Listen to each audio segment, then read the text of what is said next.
Assalamualaikum warahmatullahi wabarakatuh. Selamat pagi, salam sejahtera bagi kita semua. Yang terhormat Ibu Mahdalina SPDI MPD, selaku dosen pembimbing ilmu alamiah dasar dan teman-teman sekalian yang berbahagia. Pertama-tama marilah kita panjatkan puja dan puji syukur kita kehadirat Allah Subhanahu wa taala atas semua nikmat yang diberikannya, sehingga kita semua dapat melaksanakan perkuliahan pada hari ini dalam keadaan sehat walafiat. Salawat serta salam tidak lupa pula kita curahkan kepada junjungan kita Nabi besar Muhammad SAW, yang mana beliau telah membawa kita dari alam kegelapan menuju alam yang terang benderang, minaj julumati ilan nur. Perkenalkan, nama ulun Muhammad Najib. Di sini kami akan menyampaikan hasil diskusi kelompok kami tentang kenampakan bumi, disusun untuk menyelesaikan tugas presentasi mata kuliah ilmu alamiah dasar dosen pembimbing Ibu Mahdalina SPDI MPD, yang disusun oleh yang pertama Ahmad Rahmidin Nur, yang kedua Ahmad Salamuddin, yang ketiga Hayati, yang keempat Muhammad Najib yaitu saya sendiri, yang kelima Muhammad Hasanuddin, dan yang terakhir Yulia Rahma. Apa itu kenampakan bumi? Bentuk muka bumi memanglah cinta rata. Hal ini yang seringkali kita dapatkan dan kita pelajari ketika kita berada di bangku sekolah, terutama ketika kita berjumpa dengan guru IPA. Ilmu yang seperti ini memanglah sebuah fakta yang harus diketahui oleh seluruh manusia yang tinggal di planet bumi. Tidak hanya mempelajari melalui teori di sekolah saja, namun pelajaran seperti ini juga dapat kita petik dalam kehidupan sehari-hari. Bagaimana kita jumpai muka bumi dengan berbagai macam karakteristik yang berbeda-beda. Tidak benar bahwa kita hanya menjumpai dataran yang datar saja. Di lingkungan yang kita tempati bahkan memiliki tingkat ketinggian yang tidak sama. Belum lagi, jika kita berjalan-jalan, maka kita akan menjumpai adanya berbagai macam danau, rawa-rawa, macam-macam laut, dan juga gunung. Hal ini yang menunjukkan bahwa bumi dan permukaannya benar-benar tidak rata. Jadi dapat disimpulkan, kenampakan bumi merupakan berbagai bentuk muka bumi yang terjadi secara alamiah. Kenampakan bumi dibagi menjadi dua, yaitu wilayah daratan dan wilayah perairan. A. Daratan. Kenampakan alam di wilayah daratan merupakan bagian dari permukaan bumi yang tidak digenangi air dan berbentuk padat. Wilayah daratan di Indonesia memiliki ciri-ciri yang berbeda, di mana bisa kita lihat dari macam-macam daratan. Jenis-jenis daratan terbagi menjadi 6. Yang pertama dataran tinggi, yang kedua dataran rendah, yang ketiga gunung dan pegunungan, yang keempat bukit dan perbukitan, yang kelima lembah, dan yang keenam jurang. Dataran tinggi. Dataran tinggi atau yang biasa disebut dengan Vale Tiao atau plato merupakan dataran yang terletak pada ketinggian di atas 700 meter dari permukaan air laut. Dataran tinggi ini terbentuk sebagai hasil dari erosi dan juga sedimentasi. Apakah kalian tahu apa yang dimaksud dengan erosi dan sedimentasi? Erosi merupakan pengikisan tanah yang terjadi karena berbagai peristiwa seperti gempa bumi, gunung meletus, banjir, maupun penebangan hutan secara liar. Sedangkan sedimentasi adalah proses pengendapan atau penumpukan tanah yang dibawa oleh air atau angin dalam waktu yang lama. Ciri-ciri dataran tinggi. Adapun ciri-ciri yang dimiliki oleh dataran tinggi adalah sebagai berikut. Yang pertama, beriklim sejuk. Dataran tinggi ini bisa mempunyai iklim sejuk karena semakin tinggi suatu tempat akan mempunyai kesejukan udara yang semakin tinggi pula, atau bisa dikatakan bahwa udaranya akan terasa semakin dingin. Yang kedua, pertanian dibuat terasering. Terasering merupakan tanah yang dibuat menyerupai tangga untuk mencegah terjadinya erosi. Terasering ini dibuat agar tanah yang miring tadi tidak mudah terkena erosi, sehingga pertanian bisa tetap terjaga dan tidak rusak. Yang ketiga, udaranya kering. Meski mempunyai iklim yang sejuk karena berada di ketinggian, namun dataran tinggi justru mempunyai udara yang kering dan lebih kering daripada udara lainnya yang berada di daerah yang tidak tinggi. Dan yang terakhir, jarang turun hujan. Dataran tinggi ini adalah daerah yang jarang turun hujan, karena pada dataran tinggi, sumber penguapan lebih jauh daripada dataran rendah. Sementara, angin yang membawa uap air akan menjatuhkan volumenya sesegera mungkin. Maka dari itu, dataran rendah lebih sering terjadi hujan daripada dataran tinggi. Itulah beberapa ciri yang dimiliki oleh dataran tinggi. Ciri-ciri tersebut akan kita jumpai pada daerah yang dikategorikan sebagai dataran tinggi, maupun sebagai pedoman kita untuk menentukan bahwa suatu daerah dikatakan dataran tinggi atau tidak. Jenis-jenis dataran tinggi. Dataran tinggi terbagi menjadi dua. Yang pertama, dataran tinggi terpotong. Dataran tinggi terpotong adalah dataran tinggi yang dibentuk sebagai akibat dari gerakan ke atas yang terdapat pada kerak bumi. Pergerakan ke atas ini disebabkan karena tumbukan lambat lempeng-lempeng tektonik. Yang kedua, dataran tinggi vulkanik. Dataran tinggi vulkanik terbentuk oleh berbagai letusan gunung berapi yang kecil, yang perlahan-lahan menumpuk dari waktu ke waktu dan membentuk sebuah dataran tinggi dari aliran larva yang dihasilkan. Tanaman yang cocok ditanam pada dataran tinggi. Adapun beberapa tanaman yang cocok ditanam di wilayah dataran tinggi antara lain sebagai berikut. Yang pertama, stroberi, yang kedua kentang, yang ketiga kubis atau kol, yang keempat wortel. Itulah beberapa tanaman yang cocok ditanam pada dataran tinggi. Selain tanaman yang disebutkan di atas, masih ada beberapa tanaman yang mudah ditanam di daerah dataran tinggi. antara lain sebagai berikut: labu siam, apel, teh, dan coklat atau kakao.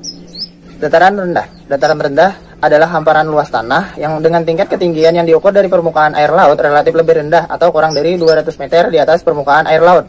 Istilah ini diterapkan pada kawasan manapun dengan hamparan yang luas dan relatif datar yang berlawanan dengan dataran tinggi. Sebagai salah satu keragaman bentuk muka bumi, dataran rendah juga dikenal dengan istilah dataran aluvial. Ciri-ciri dataran rendah. Adapun ciri-ciri dataran rendah ialah sebagai berikut. Yang pertama, tanahnya relatif datar, mempunyai ketinggian kurang dari 200 meter di atas permukaan air laut. Yang kedua, biasanya ditemukan di sekitar pantai, tetapi ada juga yang bisa ditemukan di daerah pedalaman. Yang ketiga, terjadinya akibat proses sedimentasi.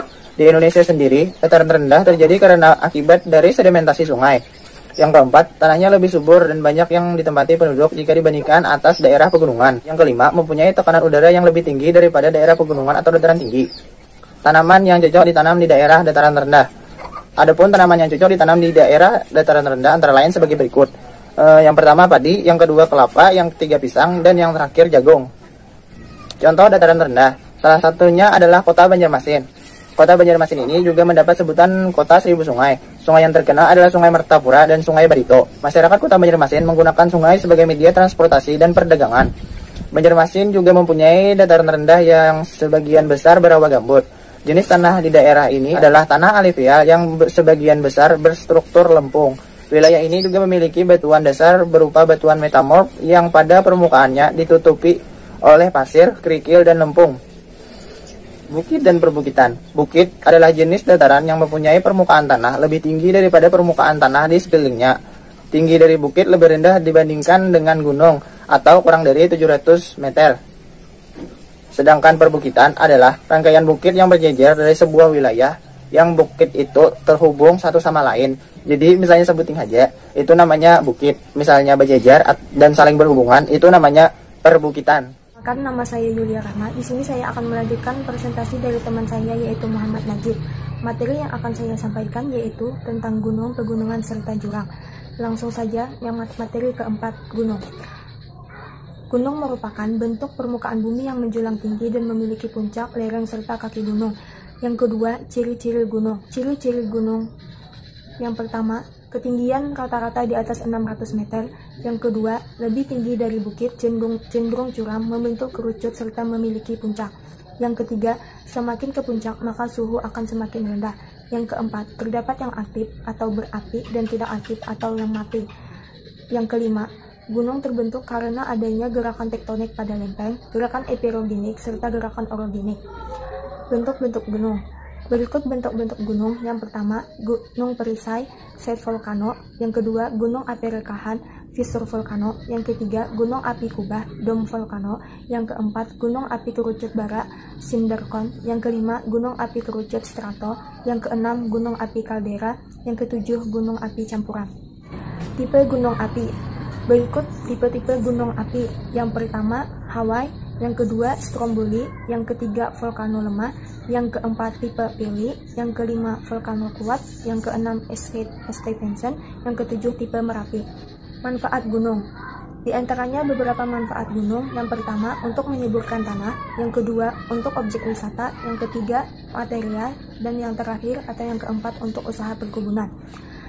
Materi selanjutnya yaitu pegunungan. Pegunungan merupakan kumpulan atau gugusan beberapa gunung besar dan juga kecil yang memanjang dan sambung menggabung menjadi satu dengan yang lainnya. Ciri-ciri gunung. Berikut ciri-ciri gunung. Yang pertama, terdiri atas beberapa gunung. Yang kedua, gunung-gunung tersebut berderet dan saling berhubungan satu sama lainnya. Yang ketiga, ketinggian gunung-gunung pada pegunungan secara umum di atas 500 meter di atas permukaan laut. Jenis-jenis pegunungan. Jenis-jenis pegunungan ada dua, yaitu yang pertama, pegunungan rendah, dan yang kedua, pegunungan tinggi. Pertama, pegunungan rendah. Pegunungan rendah merupakan jenis pegunungan yang mempunyai ketinggian tidak terlalu tinggi. Pegunungan ini dikelompokkan menjadi pegunungan rendah apabila mempunyai ketinggian antara 500 meter sampai dengan 1.500 meter di atas permukaan air laut. Yang kedua, pegunungan tinggi. Pegunungan ini tentu saja merupakan kebalikan dari pegunungan rendah. Jenis pegunungan tinggi ini merupakan pegunungan yang mempunyai ketinggian di atas pegunungan rendah. Pegunungan dikatakan jenis pegunungan tinggi apabila mempunyai ketinggian lebih dari 1.500 meter di atas permukaan air laut. Perbedaan gunung dan pegunungan. Jika pegunungan diartikan sebagai rentetan beberapa gunung atau bukit yang membentuk suatu deret atau bentangan, maka lain halnya dengan gunung. Gunung merupakan sebuah tonjolan atau bentuk permukaan bumi yang lebih tinggi dari yang ada di sekitarnya. Gunung ini berbeda dari bukit karena lebih curam dan memiliki ketinggian yang lebih tinggi dari bukit. Selain itu, gunung ada yang bisa erupsi, namun juga ada yang tidak. Gunung yang masih bisa erupsi dinamakan gunung berapi-api, sedangkan gunung yang tidak bisa erupsi dinamakan gunung api mati atau tidak aktif. Itulah pengertian yang cukup jelas dari pegunungan dan gunung. Dari pengertian tersebut, sudah dapat dilihat bahwasanya letak perbedaan antara gunung dengan pegunungan adalah pada jumlahnya. Materi yang terakhir yaitu jurang. Jurang adalah formasi bebatuan yang menjulang secara vertikal. Jurang terbentuk akibat dari erosi. Jurang umumnya ditemukan di daerah pantai, pegunungan, dan sepanjang sungai. Jurang umumnya dibentuk oleh bebatuan yang tahan terhadap erosi dan cuaca. Ciri-ciri jurang. Berikut ciri-ciri jurang. Yang pertama, tempatnya menyeramkan, sangat dalam dan banyak pepohonan. Yang kedua, sering terjadi longsor akibat lembah adalah wilayah bentang alam yang dikelilingi oleh pegunungan atau perbukitan yang luasnya dari beberapa kilometer persegi sampai mencapai ribuan kilometer persegi. Lembah dapat terbentuk dari beberapa proses geologis. Lembah Getsel yang umumnya terbentuk puluhan ribuan tahun yang lalu akibat erupsi Getsel. Selain berbentuk U, lembah juga dapat berbentuk V. Ciri lembah. Bentang alam lembah dicirikan oleh beberapa hal, antara lain, lembah bisa terbentuk melalui erosi, melalui kekuatan sungai yang mengalir, melalui kekuatan Getsel. Karakteristik lembah berdasarkan jenisnya. Ada 3 jenis umum lembah yang meliputi lembah berbentuk V, lembah berbentuk U, dan lembah berantai datar. Manfaat lembah. Sejak awal perkembangan manusia, lembah telah menjadi tempat yang penting bagi manusia karena keberadaannya yang dekat dengan sungai. Sungai memungkinkan pergerakan yang lebih mudah dan juga menyediakan sumber daya seperti air, tanah yang baik, dan makanan seperti ikan. Lembah-lembah itu sendiri juga membantu karena dinding lembah sering menghalangi angin dan cuaca buruk lainnya. Jika pola permukiman diposisikan dengan benar. Di daerah dengan medan yang berat, lembah juga menyediakan tempat yang aman untuk permukiman. Perkenalkan, nama saya Ahmad Rahmi Dinur. Di sini saya akan melanjutkan presentasi dari teman saya. B. Perairan. Perairan adalah suatu kumpulan massa air pada suatu wilayah tertentu, baik yang bersifat dinamis, bergerak atau mengalir seperti laut dan sungai maupun statis tergenang seperti danau. Perairan ini dapat merupakan perairan tawar, payau maupun asin atau laut. Jenis-jenis perairan terbagi menjadi 6. 1. Sungai. 2. Danau. 3. Laut. 4. Rawa. 5. Selat. Dan 6. Samudra. Pada presentasi ini saya akan menjelaskan sungai dan danau. A. Sungai. Pengertian sungai menurut para ahli terbagi menjadi 3. 1. Menurut Wikipedia, sungai adalah aliran alami, biasanya air tawar, mengalir menuju samudra, laut, danau, atau sungai lain. Dalam beberapa kasus, sungai mengalir ke tanah dan menjadi kering di ujungnya tanpa mencapai genangan air. Sungai-sungai kecil dapat disebut menggunakan nama-nama seperti aliran, anak sungai, sungai kecil, anak sungai. Menurut National Geographic, sungai adalah aliran besar air alami yang mengalir. Sungai ditemukan di setiap benua dan di hampir setiap jenis tanah. Beberapa mengalir sepanjang tahun. Yang lainnya mengalir secara musiman atau selama bulan-bulan basah. Sebuah sungai mungkin hanya beberapa kilometer panjangnya. 3. Menurut Berley pada tahun 2005, sungai adalah fitur alami dan integritas ekologis yang berguna bagi ketahanan hidup. Bentuk-bentuk pengaliran sungai. Adanya perbedaan pula pengaliran sungai di satu wilayah dengan wilayah lainnya sangat ditentukan oleh perbedaan kemiringan topografi, struktur dan litologi batuan dasarnya. Pola pengaliran yang umum dikenal adalah sebagai berikut. 1. Pola aliran dendritik. 2. Pola aliran rektangular. 3. Pola aliran trellis. 4. Pola aliran sentripetal. 5. Pola aliran anular. 6.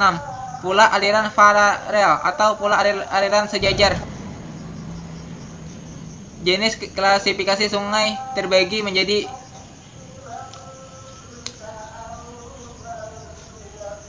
Jenis klasifikasi sungai terbagi 5. 1. Berdasarkan sumber airnya. Sungai hujan, sungai gletser, sungai campuran.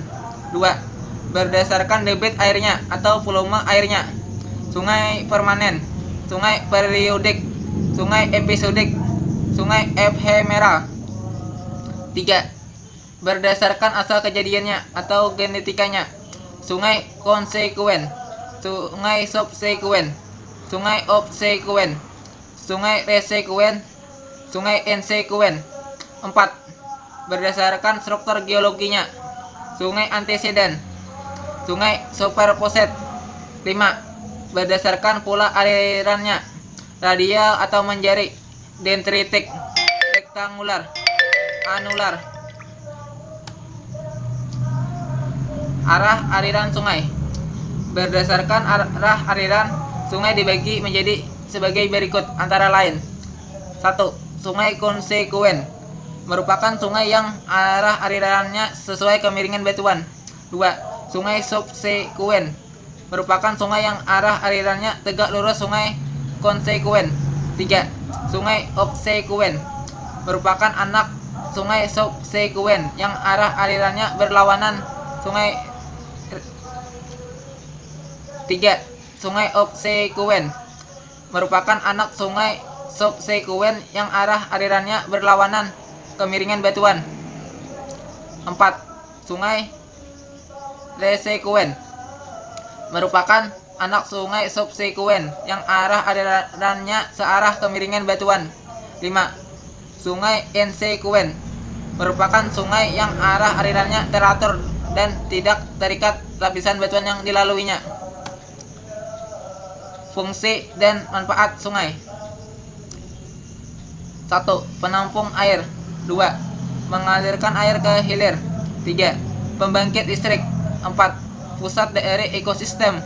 5. Ikan dan tanaman air. 5. Mencari nafkah.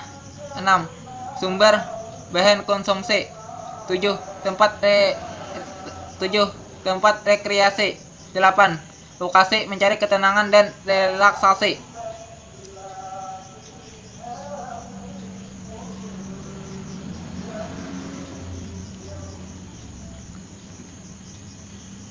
Fungsi dan manfaat sungai. 1. Penampung air. 2. Mengalirkan air ke hilir. 3. Pembangkit listrik. 4. Pusat dari ekosistem. 5. Ikan dan tanaman air. 6. Mencari nafkah. 7. Sumber bahan konsumsi. 8. Tempat rekreasi. 9. Lokasi mencari ketenangan dan relaksasi. Adapun manfaat dan fungsi sungai secara singkat antara lain sebagai berikut. 1. Bisa sebagai sumber energi pembangkit listrik. 2. Bisa sebagai dalam sarana transportasi. 3. Bisa sebagai tempat rekreasi atau hobi. 4. Bisa sebagai tempat budidaya ikan, udang, kepiting, dan lain sebagainya. 5. Sebagai sumber air minum makhluk hidup. 6. Bisa sebagai bahan baku industri. 7. Bisa sebagai sumber air pertanian, peternakan, dan perikanan. 8. Bisa sebagai tempat berolahraga. 9. Bisa sebagai tempat untuk mandi dan mencuci.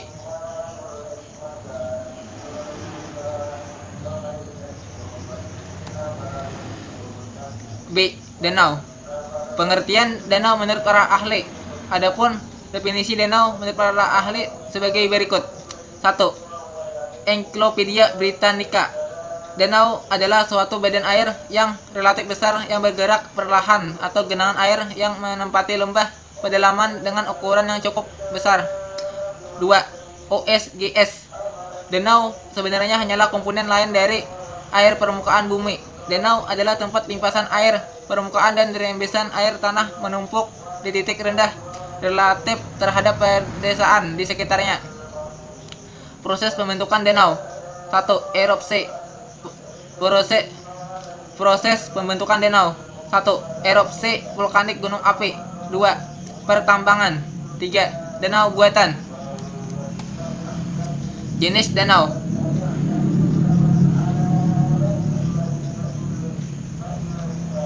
Jenis danau terbagi 10.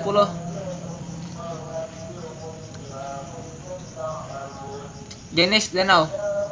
1. Danau vulkanik. 2. Danau tektonik. 3. Danau bendungan.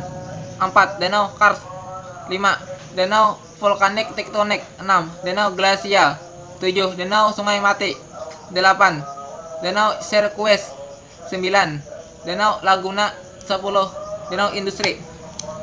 Manfaat danau. Irigasi. Pengairan pertanian sering mengambil sumber airnya yang terdapat di danau. Hal ini sebagai contoh di mana danau dijadikan sebagai sumber cadangan air untuk mencukupi keperluan makhluk hidup manusia, hewan, dan tumbuhan. Danau yang terdapat di permukaan bumi seluruhnya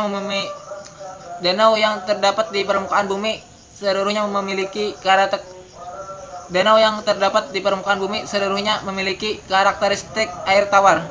Ada satu danau di dunia ini yang memiliki air asin, yaitu Laut Merah di Timur Tengah. Danau yang bernama Laut Merah tersebut memiliki air yang asin karena menjadi tujuan aliran banyak sungai besar, yang mana aliran sungai tersebut membawa beberapa kandungan unsur senyawa kimia penyebab rasa asin pada. Kenalkan, nama saya Hayati. Di sini saya akan meneruskan penjelasan dari teman saya. Yang pertama, laut. Laut merupakan suatu kumpulan air asin yang banyak dan luas di permukaan bumi dan tersambung dengan samudra, terpisah, terhubung dengan suatu benua dengan benua dan pulau dengan pulau lain. Air laut ini merupakan campuran dari 96,5% air murni dan 3,5% material lainnya, seperti garam, gas terlarut, bahan organik, dan partikel yang tidak larut. Sifat fisik utama air laut ditentukan oleh 96,5% air murni. Sifat fisik yang penting air laut ditentukan oleh 96,5% air murni, tetapi air laut di dunia juga mempunyai kadar garam yang tidak sama. Air laut yang paling tawar adalah berada di bagian Teluk Finlandia dan di Teluk Botania, dan juga bagian Laut Baltik, sedangkan yang mempunyai air laut paling asin terletak di wilayah Laut Merah. Rasa air laut secara kebenarannya asalnya adalah dari suatu daratan. Ketika hujan di daratan, air akan meresap dalam tanah dan kemudian akan keluar menuju tanah, menuju sungai sampai mencapai laut. Jenis laut terbagi menjadi 3. Yang pertama, menurut proses terjadinya. Menurut proses terjadinya, laut terbagi lagi menjadi 3, yaitu laut transgresi, laut ingresi, dan laut regresi. Yang kedua, menurut letaknya. Menurut letaknya, laut dikategorikan menjadi 3 macam atau jenis, yaitu laut tepi, laut pertengahan, dan laut pendalaman. Yang ketiga, menurut kedalamannya. Menurut kedalamannya, laut dibagi menjadi 4 zona atau wilayah, yaitu zona littoral, zona nericik, zona betial, dan zona abyssal. Saat laut terdapat manfaat dari laut untuk kehidupan, yaitu tempat sebuah rekreasi dan hiburan, tempat hidup suatu sumber makanan kita, pembangkit listrik tenaga ombak, pasang surut angin, dan sebagainya. Tempat cara budidaya ikan, kerang, mutiara, rumput laut, dan lain-lain. Tempat suatu barang tambang berada, salah satu sumber air minum atau desalinasi, sebagai jalur suatu transportasi air, sebagai tempat cadangan air minum, sebagai objek riset penelitian dan pendidikan.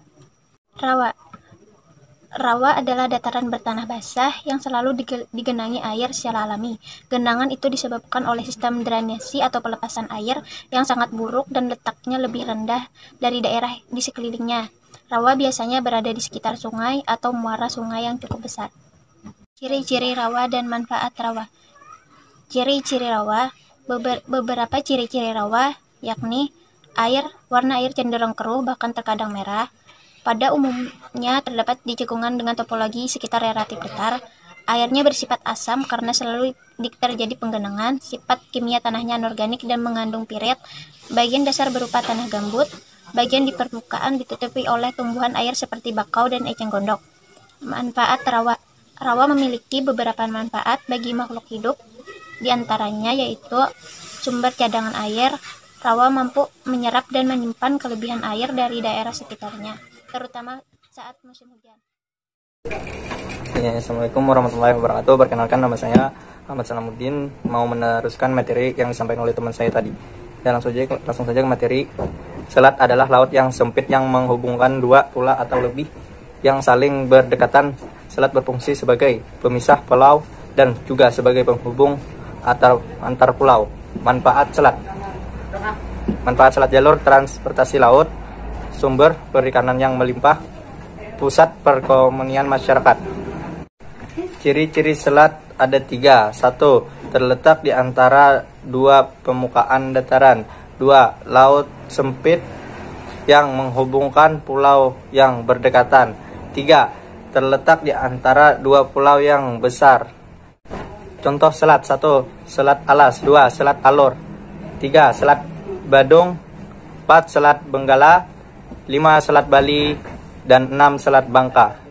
Samudra adalah lautan yang sangat luas yang berada di permukaan bumi, yang merupakan massa dari air asin yang sangat banyak, meliputi hampir seluruh bumi yang di atas oleh benua ataupun daratan. Samudra terbagi menjadi 5. Samudra Hindia, Samudra Arktik, Samudra Pasifik, Samudra Atlantika, Samudra Atlantik. Samudra Hindia adalah samudra terbesar ketiga di dunia. Luasnya sekitar 73,6 juta kilometer persegi atau 20% dari total luas samudra di bumi. Samudra membentang dari timur Afrika Selatan Asia berupa Australia hingga utara kutub selatan. Letaknya di sekitar garis khatulistiwa hingga selatan bumi membuat suhu Samudra Hindia sangat hangat. 2. Samudra Antartika juga dikenal dengan Samudra Selatan. Samudra ini mengelilingi kutub selatan. Perairan di kutub selatan baru diakui sebagai samudra pada 2000 oleh Organisasi Hidrografi Internasional atau disingkat IHO. Suhunya sangat dingin dan mengelilingi daerah kutub selatan yang terdiri dari es. 3. Samudra Arktik adalah samudra yang terletak di kutub utara. Samudra Arktik adalah samudra yang terkecil di dunia dengan luas 14,9 ribu kilometer persegi. Dataran yang mengelilingi samudra Arktik yaitu Rusia, Kanada, Greenland, Denmark, Islandia, Norwegia atau Alaska, Amerika Serikat. Sedangkan dari kutub utara terletak di tengah-tengah samudra Arktik. Selain itu banyak juga lapisan es yang mengambang di atas samudra ini. 4. Samudra Pasifik adalah samudra yang terbesar di bumi. Luasnya sekitar 166 juta kilometer persegi. Sepertiga permukaan bumi adalah Samudra Pasifik. Panjangnya mencapai 15 km. Di Samudra Pasifik pula Palong Mariana, laut yang terdalam terletak.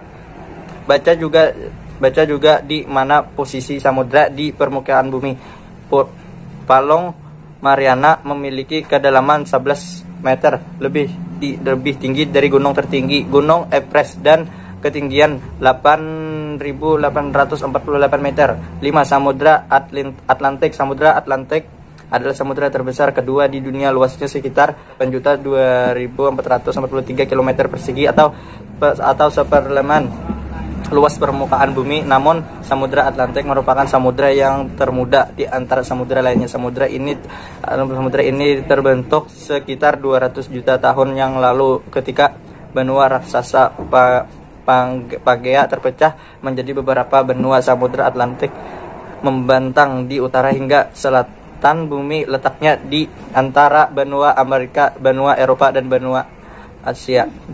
Manfaat samudra: 1. Sebagai tempat hidup atau habitat bagi beragam makhluk hidup yang ada di bumi. 2. Sebagai sumber makanan bagi manusia karena manusia membutuhkan hewan-hewan dan tumbuh-tumbuhan yang berada di lautan sebagai sumber makanannya. 3. Mempertahankan siklus air atau siklus hidrologi. 4. Sebagai tempat memproduksi minyak bumi dan batu bara sumber penghasilan garam. 5. Sebagai sumber terjadinya hujan. Assalamualaikum warahmatullahi wabarakatuh. Perkenalkan, nama saya Muhammad Hasanuddin. Di sini saya akan menjelaskan tentang teori pembentukan permukaan bumi oleh faktor endogen. Apa yang dimaksud dari faktor endogen?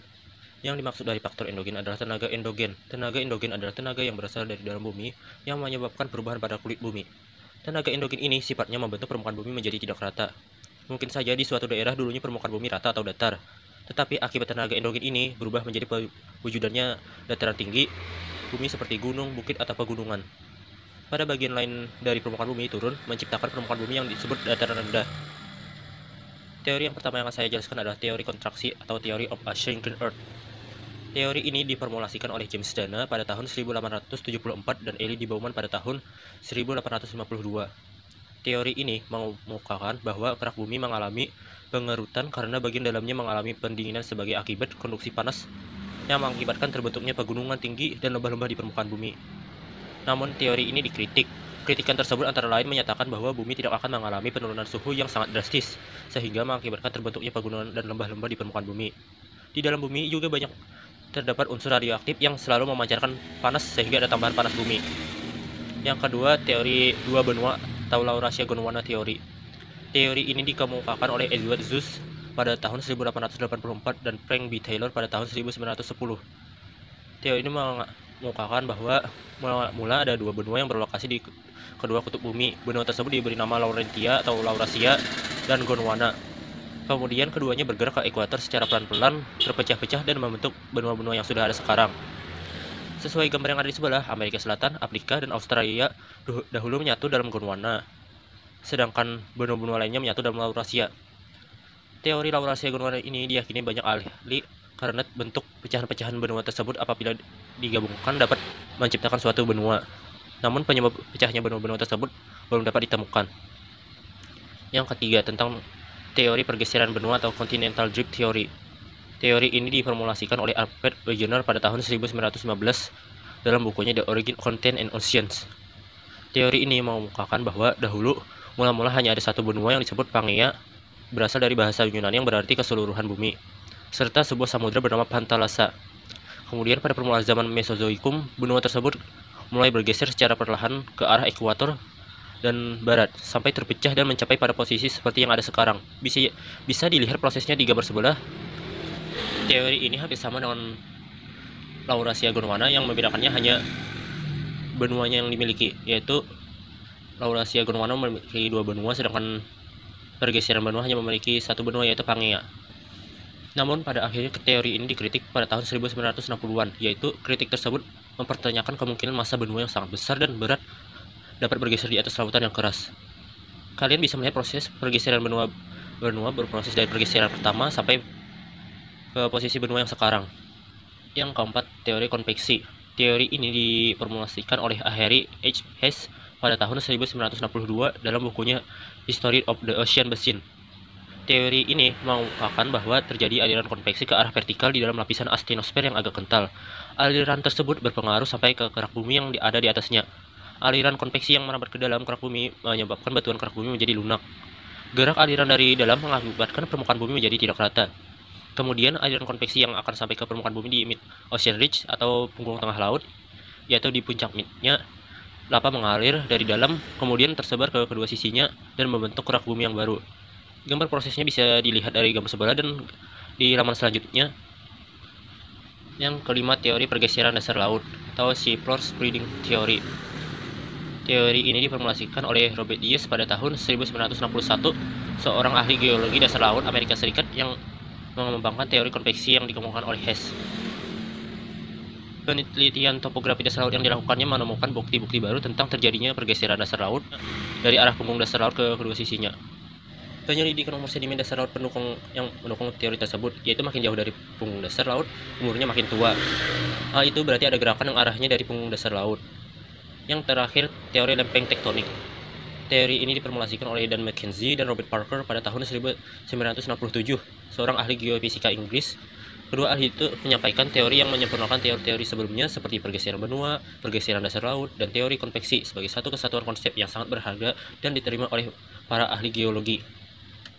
Teori ini mengungkapkan bahwa kerak bumi dan litosfer yang mengapung di atas lapisan astenosfer dianggap satu lempeng yang saling berhubungan.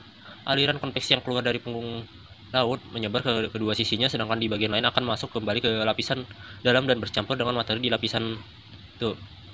Daerah yang tempat masuknya materi tersebut merupakan patahan atau transfer fault yang ditandai dengan adanya palung laut dan pulau vulkanis. Pergerakan lempeng tektonik dapat menimbulkan bentukan-bentukan di permukaan bumi yang berbeda-beda.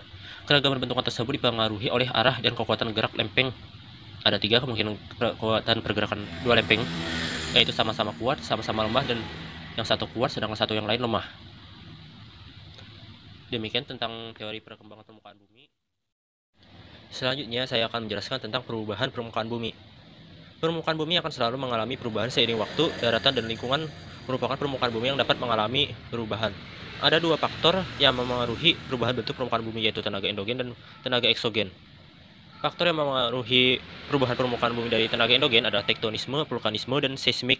Sedangkan tenaga eksogen adalah erosi, pelapukan, sedimentasi, dan pergerakan massa tanah. Yang saya akan jelaskan yang pertama adalah tenaga endogen, yaitu tektonisme.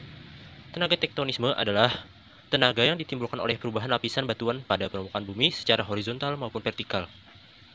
Akibat peristiwa tektonisme akan membentuk suatu bentang alam bentuk relief daratan maupun relief dasar laut. Tektonisme terbagi menjadi 2, yaitu epirogenetik dan orogenetik. Epirogenetik adalah gerakan atau pergeseran lapisan kulit bumi yang relatif lambat. Tenaga epirogenetik dibedakan menjadi 2, yaitu epirogenetik positif adalah gerakan turunnya daratan sehingga permukaan air laut terlihat seolah-olah naik, sedangkan yang negatif gerakan naiknya daratan sehingga permukaan laut terlihat menurun. Orogenetik adalah gerakan atau pergeseran lapisan kulit bumi secara cepat. Selanjutnya vulkanisme. Vulkanisme adalah semua gejala yang berhubungan dengan proses keluarnya magma dari dalam bumi. Proses keluarnya magma dari bumi ada 2, yaitu ekstrusi dan intrusi. Ekstrusi magma adalah aktivitas magma sampai ke permukaan bumi hingga terjadinya ledakan gunung Merapi, serta alasannya wujud gunung tersebut berbeda-beda. Sedangkan intrusi adalah magma menyusup ke atas tapi tidak sampai ke atas, menyebabkan lapisan kulit bumi menjadi cembung. Yang ketiga, seismik. Seismik adalah getaran bumi secara tiba-tiba yang bersumber pada lapisan kulit atau litosfer bagian dalam yang kemudian dirambatkan ke permukaan bumi. Kemudian tenaga eksogen. Apa yang dimaksud tenaga eksogen? Tenaga eksogen adalah tenaga pembentuk permukaan bumi yang berasal dari luar litosfer. Proses perubahan alam eksogen bersifat cenderung merusak permukaan bumi. Yang meliputi tenaga eksogen adalah radiasi matahari, air, angin, es, manusia, dan air laut.